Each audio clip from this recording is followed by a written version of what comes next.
two friends, evangelists of mine, we went to the house. This person apparently had dementia. That is, he had a spirit of madness, and not much, because it was a very strong spirit that was inside this woman, that friend of mine, and the other also God, and he had used it in liberation. And then we were in that place. The three of us arrived. I arrived well, humble. At that time, I was like very young. How old was I when that, like 15 years old? I don't know. I was about 14, 15 years old. I arrived well or humble, very calm. But my friends, especially one, arrived and he did say, "Where is the devil?" There was the devil brother. No one could hold her. They had her like a circle. They had her like a circle, brothers praying there, that devil doing her thing. And I remember it was at night. It was like 12 or 1 o'clock at night. And I remember that when the man, the evangelist, went to want to cast out the devil, and he asked him, the devil, listen carefully, he asked him a question. I think it was like, how did Jesus come into the world? I think he was the one who told him in flesh or spirit.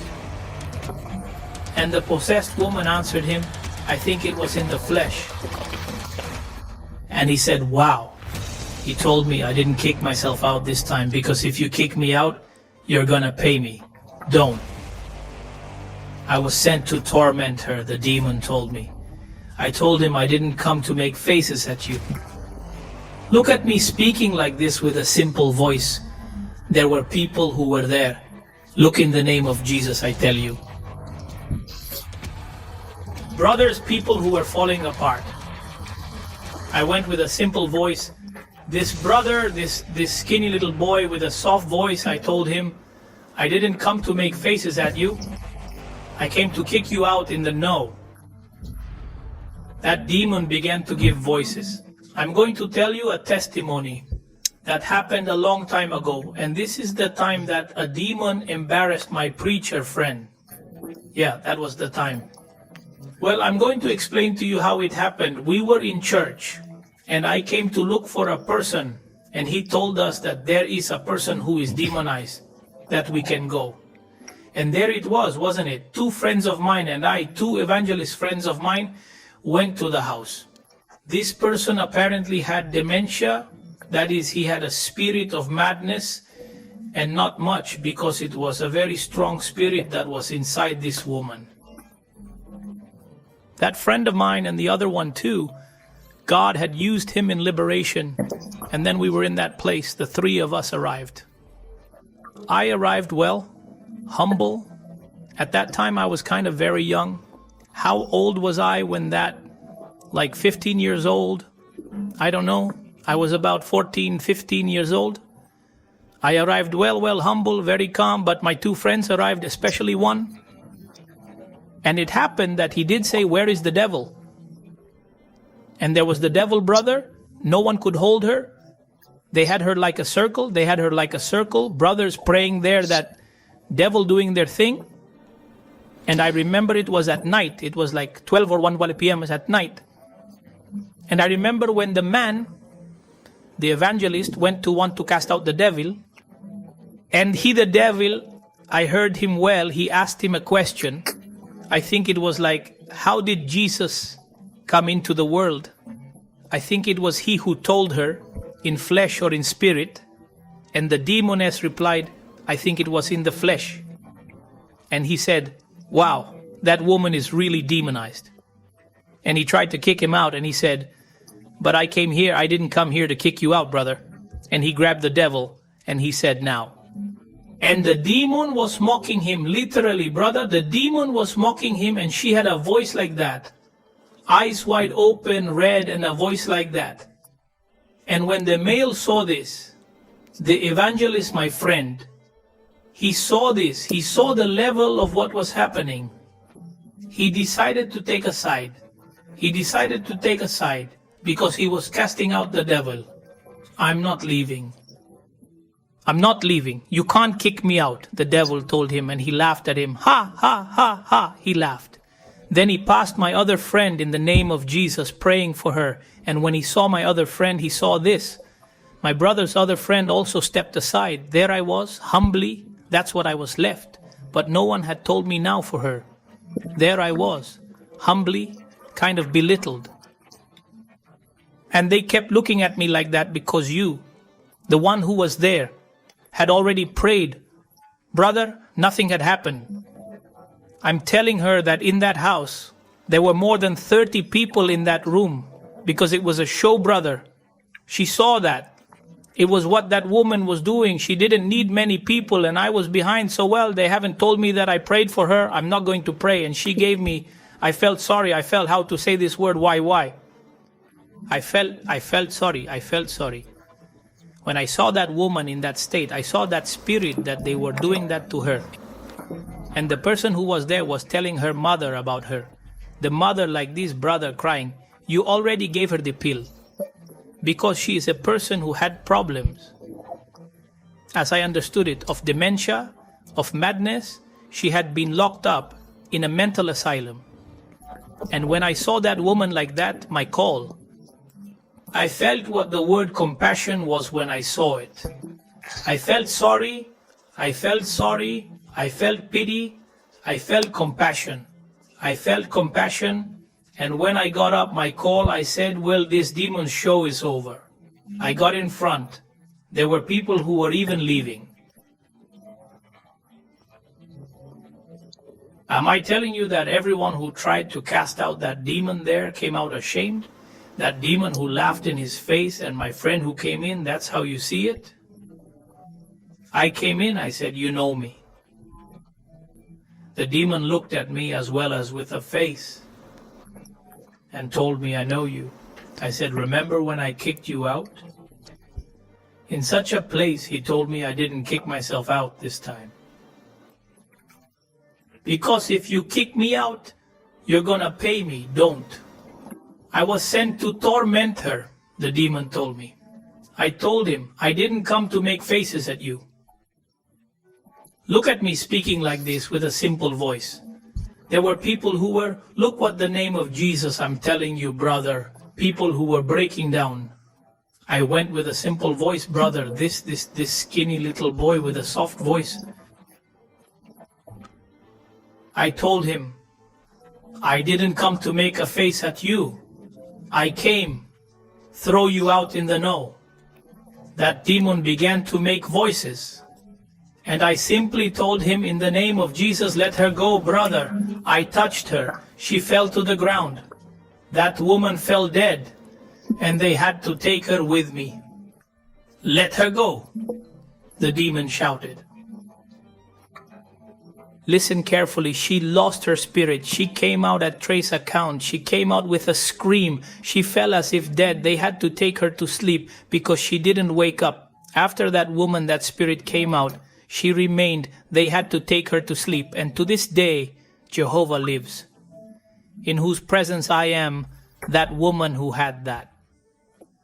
I never heard again that Jehovah lives, in whose presence I am, gave him that episode. I saw her congregating in a church free from that spirit of madness, and that girl's mother, wherever she saw me, is a woman. That woman's mother, wherever she saw me, thanked me and was happy with me. Because from that moment on, that woman, as far as I know, never manifested episodes of madness again. She never manifested again. What she had, I never even heard again. God lives, in whose presence I am, my beloved. That they locked her again in a mental asylum, because the one whom the Son of Man liberates will be truly free that day, brother. The one whom everyone despised. In fact, when I went with my friend, I was behind. They left me behind. Those of us who were there, 33 evangelists at that time, went to look for the brother. And since they were older than me, they went ahead and left me behind. And I went in, I took my side because I saw that people were looking down on me. They gave them 2 more boom. And when the devil mocked, brother, not only them, 2 of everyone who was there, because there was a co-pastor, there were other evangelists, and the devils are mocking. Brothers and I, humbly simple, in a corner watching the show, brother, and I even laughed. Sometimes I even laughed myself. Oh my God, seriously, brother. And to this day, that person is persevering in the church. That person was free, that person, brother. And what the truth says is fulfilled, that the Son of Man in liberty will be truly free. And that was the day that a friend of mine, a demon, shamed an evangelist friend of mine. It embarrassed him, totally embarrassed. I knew that I used this sweep a lot because I saw it in activities, and they told me about demons falling and all that. But that was an experience that he took away. Maybe so that I don't know, he settled with God or some things or did something, I don't know, in his ministry, but that was the time, brother, that happened. And I realized that day, brother, that power was God's, not any man's. Power has simply always been God's. And demons are liars, demons are liars, demons are liars, demons are totally liars, because on one occasion I was ministering.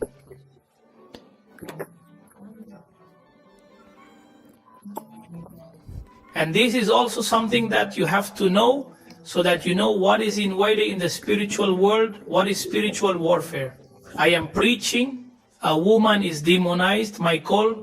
This woman is demonized, she has red eyes and is looking at me, as well as eyes that are totally captive, brothers. That woman was holding her, I held her, don't hold anyone, calm down, demons can't stick to me. Leave her, you don't have to hold, brother. And that woman was like this, and I said to her, you're going to get out of here. And you know what she told me? You know what that devil told me? He told me, I'm not going to go out, you're not going to kick me out. The devil told me. That's it. He was a brother in Peru. I was going to tell him, this is this anecdote. You are not going to kick me out. He told me. And while she told me that, brother, I have a look that God has given me. It is an eagle's look. I gave a brotherly look, not at her, but at the demon. I looked at her. I said, I'm not going to throw you out. You're right. I can't throw you out. But the one who walks with me can, in the name of Jesus. Lying devil, let her go. I can throw you out in the name of Jesus. And I'm not only going to take you out of that body, and I'm going to send you into the abyss. Not only that. God's gonna heal this woman too, brother. When I rebuked in the name of Jesus, now brother, the demon came out of this woman. He immediately started vomiting. He vomited a ball of blood. Brother, a ball was small. It wasn't that small. And the ball got rid of blood on the ground. And the next day, the woman arrived. With some results, he told me, man of God, look at this. He had come from the doctor because she vomited, brother. A tumor that she had a tumor, brother. The woman I didn't even know why I was in this place of Peru. And many people had like that coat. It was very cold this season. That was in Lima. And you couldn't see him, but later the pastor told me that that woman had a lump. There he had a tumor on his side. Over there. On his stomach. On his hand. And that day, the next day, he came with the papers. With what the doctor had told him. And he told me the doctor was impressed. That tumor that already had in his hand vomited it. That Kittle threw it up. That woman vomited, that she vomited, and she was free too. But look what the enemy wanted. Satan probably wanted to kill that woman, turn it into a cancer and kill her. But I, apart from liberation, also used the prophetic, because the devil is a false father, says the Bible.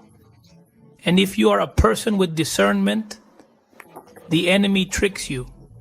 Satan wraps you up and tangles you and deceives you. That's why Kuta has to know how to discern.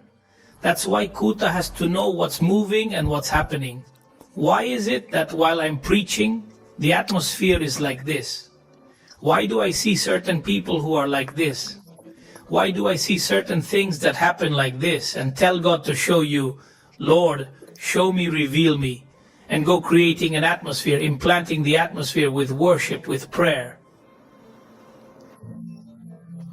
Establish, because the enemy, brother, the enemy is well cunning, but when you have discernment, the enemy cannot show you.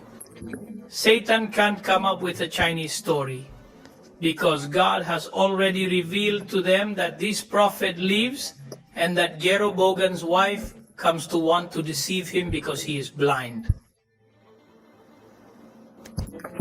This brother prophet was already blind, and that Jeroboam's brother's wife with his mask was that he had it appears as if he was nearsighted. And since he was in advanced age, he could not see well. And Jeroboam's wife went and disguised herself to want to deceive him. This prophet said to her, "Look, wife of Jeroboam, I know very well who you are. I know very well who you are. I know perfectly well." The prophet knows things even if they are disguised. Even if a man disguises himself as a woman, as identical as he looks, and stands in front of the prophet will discover it. The prophet is going to discover it on one occasion to a person, the pastor where I gather. The key was lost.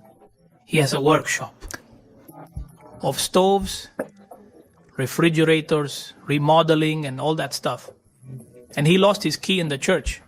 That day I was wearing a Cilician, and I woke up in church. I was praying because I was going to fast, and he was there too. But he left because I had to go do something to the workshop. I don't know, I just know that he came back and said, "Wow, I lost the key to the workshop, but I know I left it here. I saw it, I saw it. I saw him who was looking. I was praying and he was looking." And he interrupted me while I was praying, and I don't like him interrupting me. While I'm praying to tell me that if I had seen the key, that he lost the key like that. So he lost the key to his workshop. He told me and my brother a little angry. I'm going to tell him.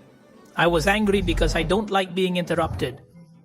When I was crying, I got angry and said, "Sir, where's the key? Sir, where are this man's keys? Where are the pastor's keys?" I said it like that in an angry way, and God told me, "It's behind that horn down, behind that horn down."